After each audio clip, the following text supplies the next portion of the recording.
Diba? Saan ka pa?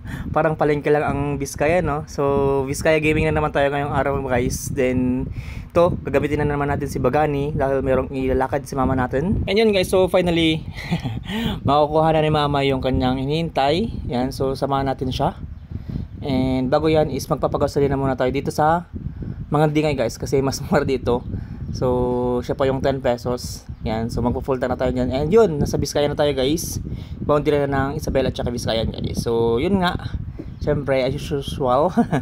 Traffic, pero kayang-kaya yan, guys. And another traffic na naman, guys. Pero konting tiis lang dahil ito ay para sa atin din naman. Kaya wag ka muna magreklamo. Konting tiis lang. Tsaka wag sanang matigas ang ating ulo. Wag nating singit kung talagang wag at hindi kaya ng ating sasakyan or motor. So, yan, guys. For the tambay lang muna tayo dito for almost 30 minutes tayo naghintay. And nandito na tayo sa Solano, guys. So dito natin ibababa si mama dahil meron siyang gagawin dito. Yan. And yun, sobrang saya lang niya at saka sobrang bilang isang anak is nakakatuwang tingnan na masaya siya dahil finally for almost, sabi ko nga, for almost 25-20 years niyang hinintay ito, guys. Yan, sobrang saya yan, guys. Hindi mo may paliwanag yung ngiti niya at saka excited siya, guys. Yon, so nagmotor lang tayo dahil wala pa tayong sasakyan. Pero soon yan, manifesting, guys. At makalipas ng kalahating oras, yon, tapos niya na, guys. So bago yan is mag-Jollibee daw muna kami. Yan. So pumunta lang kami dito sa Solano para mag-Jollibee. Yun talaga yung rason. Yan, guys. So bumili na tayo. And dito, guys, is yan, makikita nyo dyan kung gaano kasaya si mama. Yan, so yun lang. Gusto lang i-share dahil talagang nakita ko naman yung sakripisyo niya. And tayo nagpapasalamat dahil sa kanya ay yun, syempre wala tayo sa ating kinakatayuan ngayon kung hindi sa mga sakripisyo niya. At lalong-lalo na kay Papa.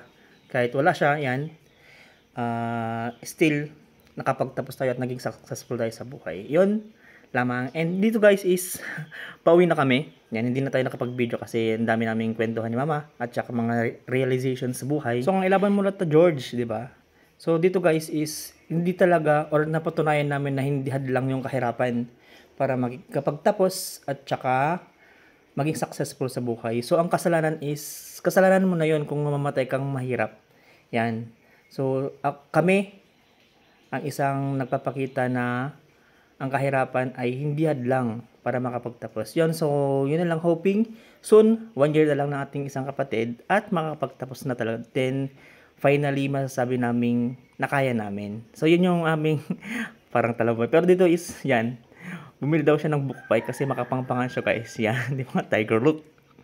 Yan si mama ko, guys. Di ba? And dito yun, guys, talagang as in, isang oras ata kaming ni-stuck dyan dahil ang haba po ng traffic dito sa Jari.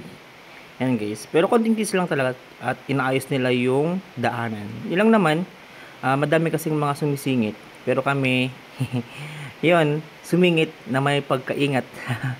Yan. Then, nakapauwi na din kami, guys. Yan lamang and God bless. Goodbye, George.